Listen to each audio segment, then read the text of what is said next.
Hello friends, in the sequence of lectures of ENT, in continuation of the critical explanation of scriptures related to ear and its disorders, rather named as Karna Rog in Ayurvedic literature. Ayurveda is Indian system of medicine.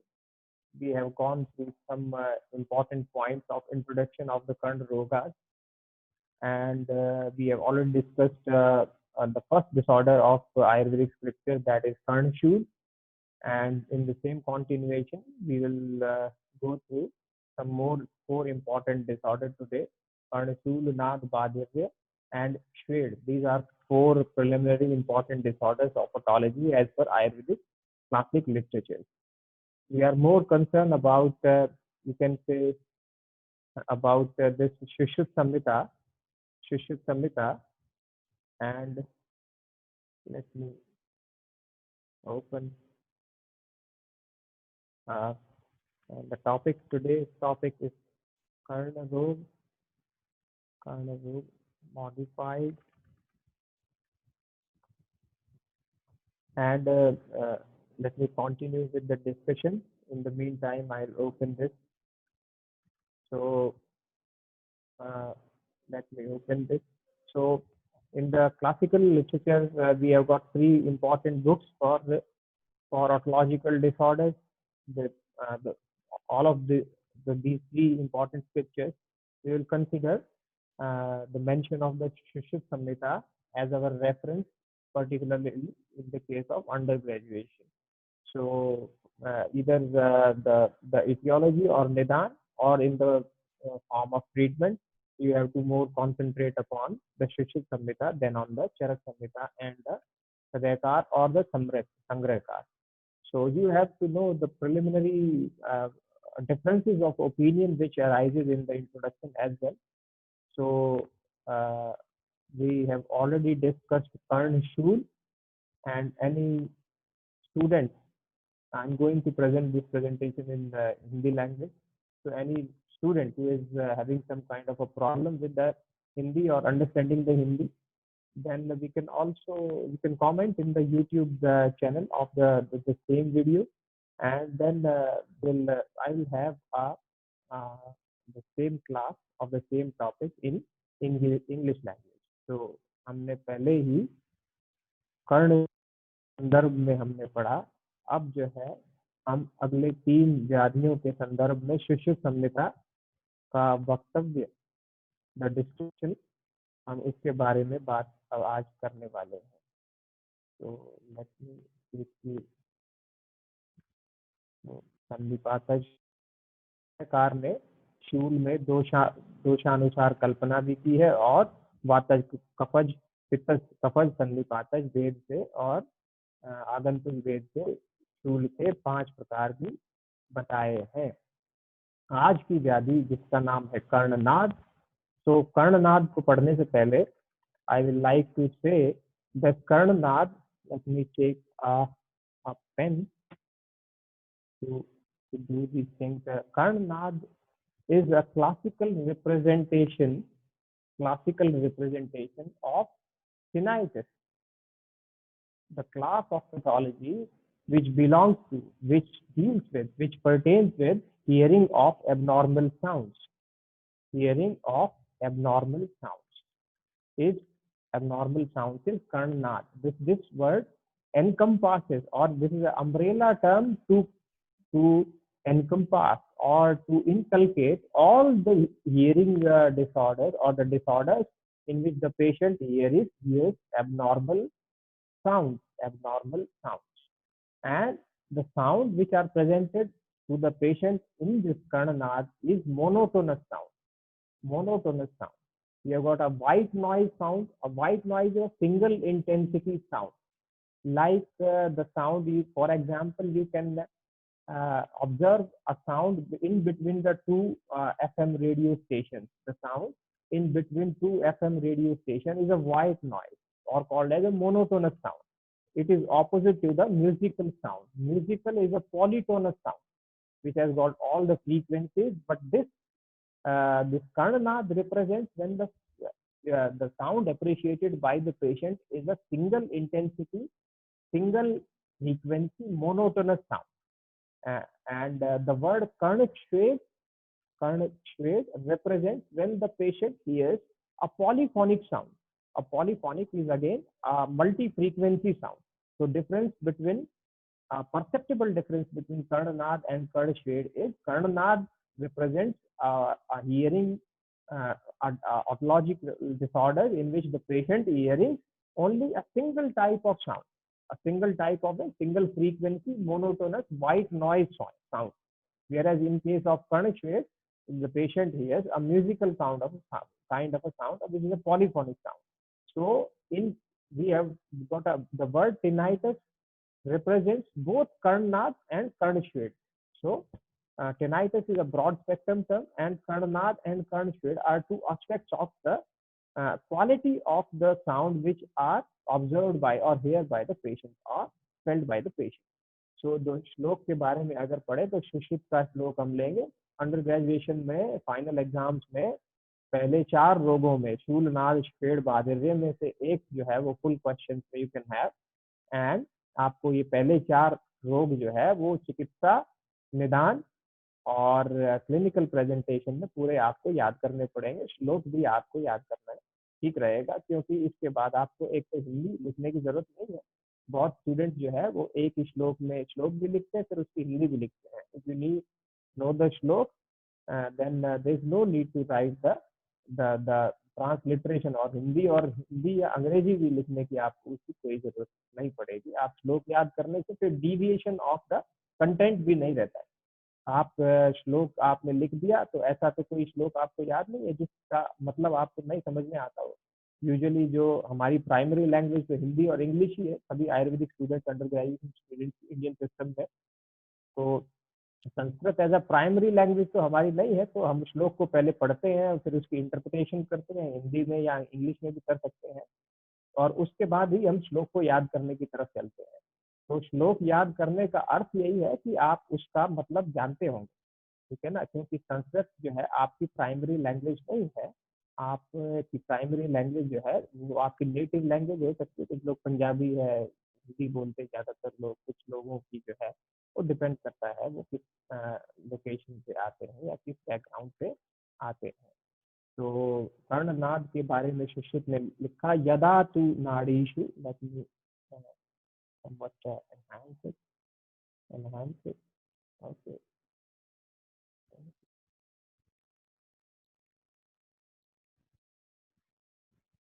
Okay यदा तु नाड़ीषु विमार्ग मागता वह नाड़ियां नाड़ियां का मतलब शब्द वहन करने वाली नाड़ियां यदा तु नाड़ीषु नाड़ीषु का अर्थ जो है वो 8 क्रेनियल नर्व से आप ले सकते हैं वहन करने वाली यानी कि वही जो कर्ण नाड़ी विमार्ग मागता दोष प्रकुपित होकर उस नाड़ी में अवस्थित होकर सिचुएट का अर्थ दे tends to have a predilection with the eighth nerve दोष प्रकुपित होंगे विमार्ग गमन कर कर्ण नाड़ी में नाड़ी को अर्थ चेंज भी हो सकता है आगे जाके जो है ये स्पेसिफिकली नर्व्स के लिए नहीं यूज होगा और डिफरेंट टाइम पे इसकी इंटरप्रिटेशन बदल सकती है because it's not exactly what the terminology we used to use today is not the Ayurvedic scripture is all about.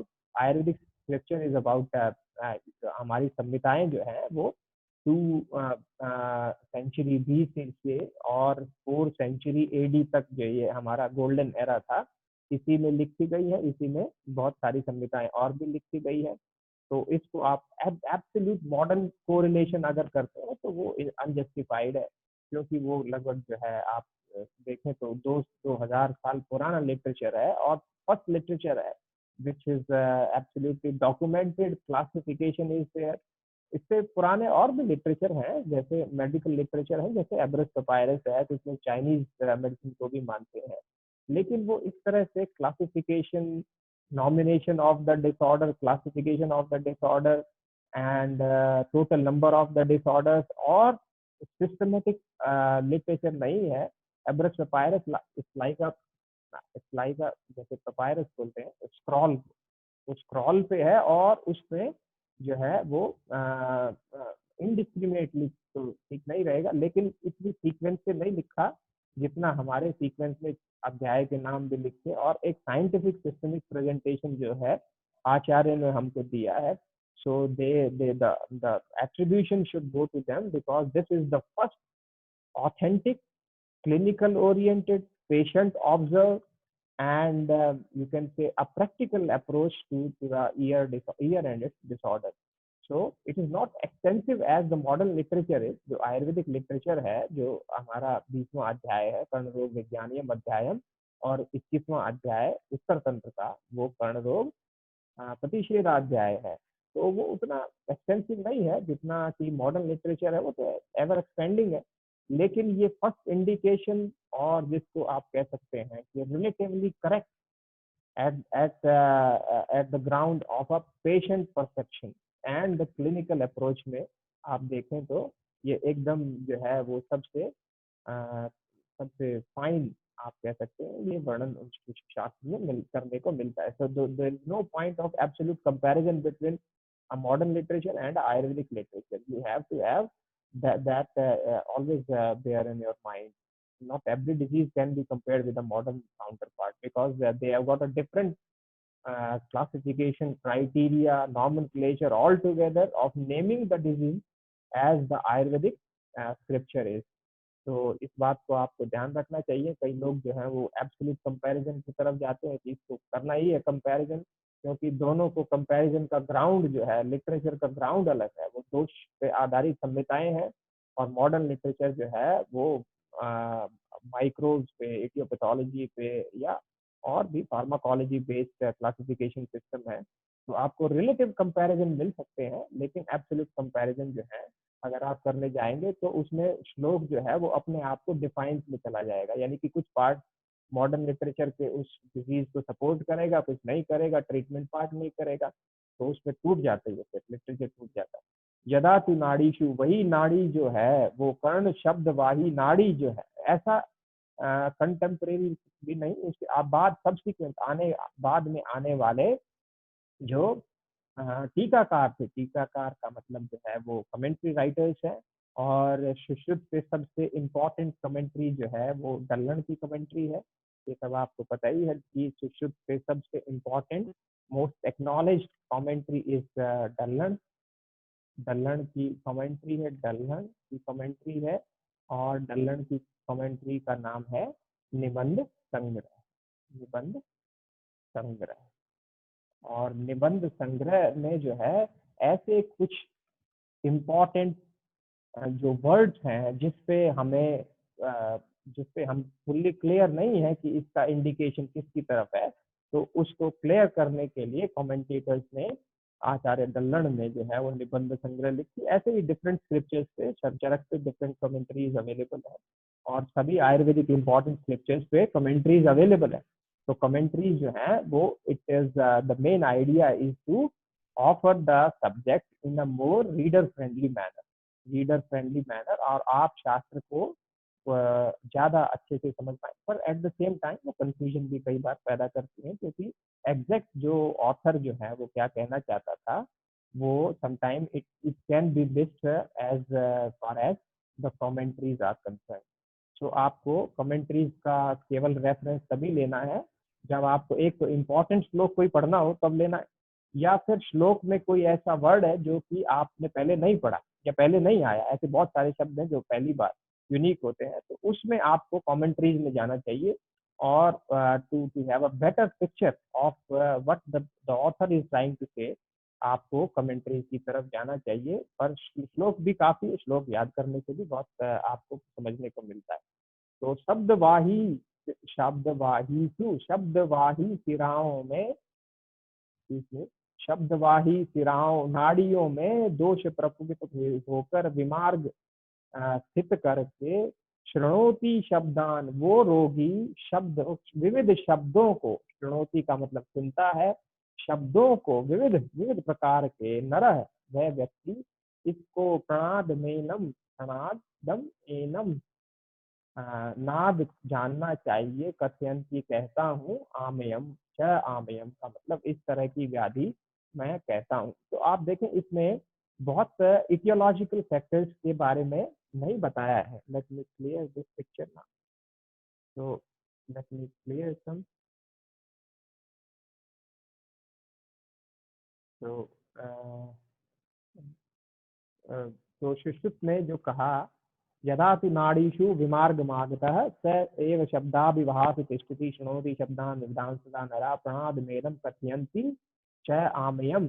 तो इसमें एटियोलॉजिकल फैक्टर्स के बारे में नहीं कहा, इतना ही कहा कि दोष प्रकटित होकर शब्दवाही सुनाड़ियों में स्थित होकर और रोगी को विविध प्रकार के शब्दों का श्रवण करवाते हैं, हियरिंग कराते हैं, तो उसको हमें जानना चाहिए। तो इसमें आप दल्लन की अगर टीका देखें तो कर्णनाद यदा तु नाड़ीषु इत्यादि, नाड़ीषु इत्यादि नाड़ी से लेने, विमार्ग मार्गतः का अर्थ है विरुद्ध मार्ग प्राप्त, यानी कि रोग विरुद्ध मार्ग को प्राप्त हो जाए। विमार्ग का अर्थ शिर एव विमार्ग गमन, यानी कि शिर के अतिरिक्त गमन कर जाए, शिर में गमन कर जाए या त्रियग गति हो जाए प्रकुपित दोष की, तो उसको जो है दल्लन ने एक्सप्लेन किया है। तो इसको पढ़ने से विदेह ने क्या कहा, देखो माधव का भी अभी हम पढ़ेंगे।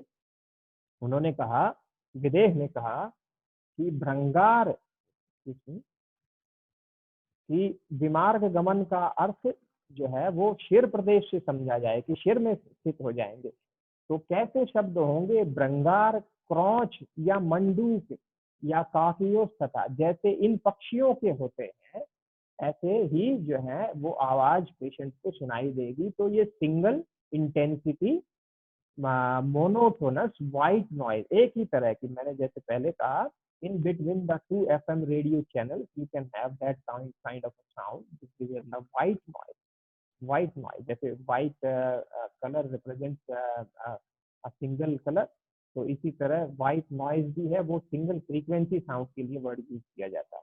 जबकि अगर हम कर्ण श्वेड की तरफ देखें तो उसके बारे में विदेह ने कहा कि गीता अध्ययनम, जैसे कोई गीता का अध्ययन करता है, या वंशीवादम निर्घोषम, बहुत ज्यादा नहीं है, इंटेंसिटी भी कम है, श्वेड की इंटेंसिटी कर्णनाद से कम है, और ये musical mono polyphonic musical sound है, जैसे कि गीता का अध्ययन, गीता का कोई अध्ययन करता हो, या फिर वंशीवादन, वंशीवादन का अर्थ जो है वो जैसे कोई बांसुरी बजाता हो। तो स्पष्टतः आपको टीका पढ़ने से रोग के बारे में और कुछ जानने को मिलता है, केवल श्लोक में वो सब बातें नहीं थी।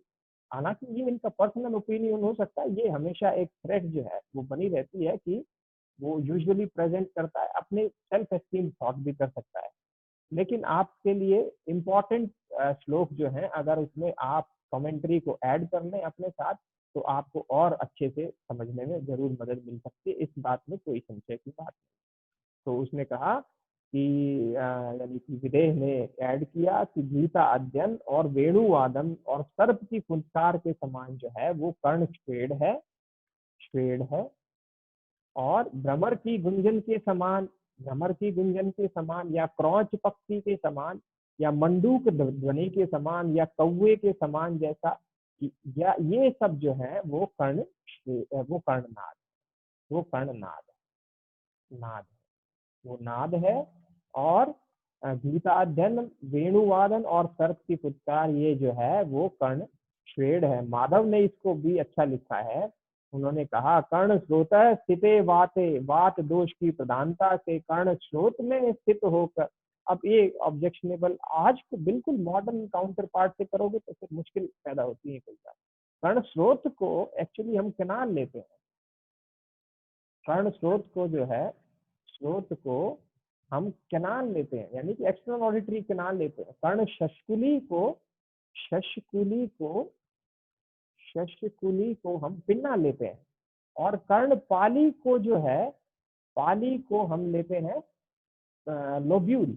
तो ये तीन शब्द यूज करते हैं। कर्ण स्रोत में स्थित होकर वात दोष श्रृणोति विविधान सदा नर स्वरान, विविध प्रकार के स्वर सुनाई देते हैं। जैसे कैसे, ये कर्ण श्वेड के संदर्भ में लिखा है, श्वेड का के संदर्भ में माधव निदान, माधव निदान केवल इक्यूपैथोलॉजी के लिए एक डेडिकेटेड बुक है, और one of the most wonderful book है। इसमें ट्रीटमेंट बहुत ज्यादा से एलैबोरेट, लेकिन ये इटियोपैथोलॉजी के बारे में सबसे एडवांस, सबसे आयुर्वेद का रिच लिटरेचर इसमें मिलता है।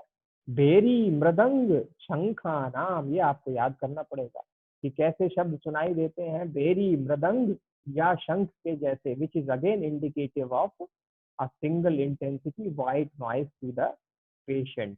तो आपको नाद के संदर्भ में ये बात अब क्लियर होनी चाहिए कि ये सिंगल इंटेंसिटी व्हाइट नॉइज है, वेर एज कर्ण छेड़ जो है वो लो इंटेंसिटी म्यूजिकल पॉलीफोनस साउंड है, जैसे कि गीतार्चनम, वंशी वादनम और सर्प की फुफकार के जैसी। ठीक है, तो चिकित्सा की अगर बात करें तो एक हमारा चिकित्सा का पार्ट है। तो हमने पहले एक श्लोक याद किया था, पढ़ा था कि चतुर्णाम रोगाणाम सामान्यम भैषजम विदु, यानी कि पहले 4 रोगों की चिकित्सा, शूल, नाद, छेड़, बाधिर्य की चिकित्सा एक समान करनी चाहिए। कर्णशूल में हमने एक इम्पॉर्टेंट रोगाधिकार विशेष का तेल भी पढ़ा था कर्ण पूर्ण के लिए, उसका नाम था दीपिका तेल। दीपिका तेल पिछली क्लास में हमने कर्णशूल के संदर्भ में पढ़ा था। तो बहादुर नाद के संदर्भ में देखना चाहिए कि इसमें एरंड, शिग्रू, वरुण, मूलक पत्रों का स्वरस का कर्ण पूर्ण करने से नाद और बहादुर्य और शूल सर्वथा नष्ट हो जाते हैं, ऐसा सुश्रुत ने कहा। ठीक है, सुश्रुत ने कहा। और योग रत्नाकर ने इसमें अपामार्ग क्षार तेल का भी वर्णन किया है। तो इस तरह से आप स्पेसिफिक प्रोडक्ट यानी कि जो हमारे शास्त्र में आए नाम से भी याद कर सकते हैं और चिकित्सा सूत्र भी याद कर सकते हैं और पंचकर्मा के संदर्भ में भी याद कर सकते हैं। और आप कॉम्बिनेशन ऑफ ड्रग्स जो हमारे में आए, जैसे बहुत सारे मिला के कोई योग बनाया हो, या योग के आधार पर भी याद कर सकते हैं। तो आप अपनी चिकित्सा को इस तरह से डिवाइड करें कि आप पहले चिकित्सा सूत्र लिखते हैं, फिर पंचकर्मा में क्या कहा वो लिखते हैं, इसके पश्चात जो स्पेसिफिक रोगाधिकार में क्या कहा वो लिखते हैं, और उसके बाद योगों पे की तरफ जाएं। तो इससे आपको याद करने में भी चीजें आसानी होगी। तो इसके पश्चात हम एक और डिसऑर्डर देख लेते हैं, हालांकि हम उसका ज्यादातर पार्ट अभी पढ़ चुके हैं, वो है कर्ण छेड़। तो सुश्रुत ने लिखा है, श्रमा, पहली बार इस श्लोक में सुश्रुत ने इथियोलॉजिकल फैक्टर्स के बारे में लिखा है, शूल में भी नहीं लिखा। अत्यधिक श्रम से, श्रमात शयात रूक्ष कषाय भोजनात्, ये श्लोक में पढ़ रहा हूँ, श्रमात शयात रूक्ष कषाय भोजनात् समीर्ण शब्द पथे प्रतिष्ठित विरक्त शीर्षस्य च शीत सेविन करौती ही षेणमतीव करणीयो। तो अत्यधिक श्रम से, क्षय से, रूक्ष कषाय भोजन से समीर्ण वात प्रकुपित हो जाती है, शब्द पथ में प्रतिष्ठित हो जाती। शब्द पथ क्या है? अब उसमें एक नाड़ी शब्द का प्रयोग किया था, किसने? पहले जो हमने नाद पढ़ा उसमें नाड़ी शब्द कहा, इसमें शब्द पथ कहा। अब इसको हम ऐसा नहीं कह सकते कि ये ऑडिटरी नर्व है, कि ये कैनाल में है, कि ये कॉक्लिया है, ये रेट्रोकॉक्लियर है, ये सेंट्रल नर्वस सिस्टम है। नो, आप उसको एक टोटली डिफरेंट एरा में कंपैरिजन नहीं दे सकते। ठीक है, वो उन्होंने लिखा, वो उनके एक्सटेंशन ऑफ नॉलेज, उनके एप्लीकेशन ऑफ थॉट पे लिखा है। उसको आप ऐसे कहें कि इसको एट्थ नर्व से किया है। Obviously the hearing of abnormal sounds is primarily located in middle ear, internal ear और retrocochlear। तो वो तो समझ में आता है कि इसको उसी से कर सकते हैं, लेकिन आप उसमें एडमेंट नहीं हो सकते कि इसी को कहा। तो हम मानते हैं इसको कि ये एट्थ नर्व के बारे में कहा, शब्द पथ में प्रतिष्ठित होकर, कब? क्षमात क्षयात रूक्ष कषाय भोजनात् के पश्चात वात प्रकुपित होकर, शब्द पथ में प्रतिष्ठित होकर, विरक्त शीर्षस्य च शीत से विनो। तो ऐसा रोगी यदि जो है वो शिरोविरेचन कर्म कराता है। शिरोविरेचन का अर्थ क्या है? शिरोविरेचन, अति विरेचन जो है यानी कि नस्य कर्म की तरफ जो है अग्रसर होता है, जाता है, प्रमादवश ज्यादा जो है वो हसीनेस से, यानी कि ज्यादा जल्दबाजी में करता है, तो उसको निश्चय ही करौती ही श्वेडम अति, तो उसको निश्चय ही कर्ण छेड़ रोग हो जाएगा। तो डिफरेंस ऑफ ओपिनियन हम देख चुके कि कर्ण छेड़ में सभी आचार्य ने अलग अलग पक्षियों की या फिर जानवरों की आवाज को समझाने के लिए बताया, वो टीकाओं में बताया। देखिए एक्चुअली एक्चुअल श्लोक में इस तरह की कोई बात नहीं कि ये मोनोटोनस साउंड है, कि ये कि अब इस श्लोक में तो नहीं आया कि ये गीता जन्म वंशवादन की तरह ये साउंड होगी, या ये अव्यक्त होगी, या ये लो इंटेंसिटी होगी। लेकिन कमेंटेटर्स ने शास्त्र को एक्सप्लेन करने के लिए, ठीक है, being as a part of literature exposure, कि आपके सामने लिखा कि इसमें मारुत वात के साथ कफ या पित्त भी जो है वो संसर्ग में रहेंगे। कर्णनाद शुद्ध वातज व्याधि थी, ऐसा डल्लड़ ने कहा। श्रम इत्यादि क्षय धातुओं का क्षय होने से स्वेड का अर्थ है शब्द, स्वेड का अर्थ है शब्द। या तो आप जो आयुर्वेदिक हमारी डिक्शनरीज हैं उनमें जाएं, अमरकोश में जाएं, या वाचस्पत्यम में जाएं, या फिर टीकाओं से भी बहुत बार शब्दों को समझने में मदद मिलती है। स्वेड का अर्थ शब्द लिया है। नाद का अर्थ primarily hearing of intensity, single intensity sound है, लेकिन ये जो है वो low profile, low intensity sound है। इसमें केवल वंशीवादन की तरह है, और वात के साथ कफ पित्त का संसर्ग भी है, शोणितेन भी है, रक्त भी है। अब सुषुप्त जो है रक्त को चौथा दोष मानते हैं, ठीक है, तो उन्होंने वात पित्त या रक्त का, वात के संसर्ग में पित्त कफ और रक्त का भी संसर्ग मान लिया, और वेणु वेश के समान इसको कहा, और इसको स्वेद की संज्ञा दी है। वाग्भट ने 4 रोगों को नहीं माना है, सुश्रुत के जो 4 रोग हैं उनमें स्वेद भी एक है। तो अगर दोनों के डिफरेंस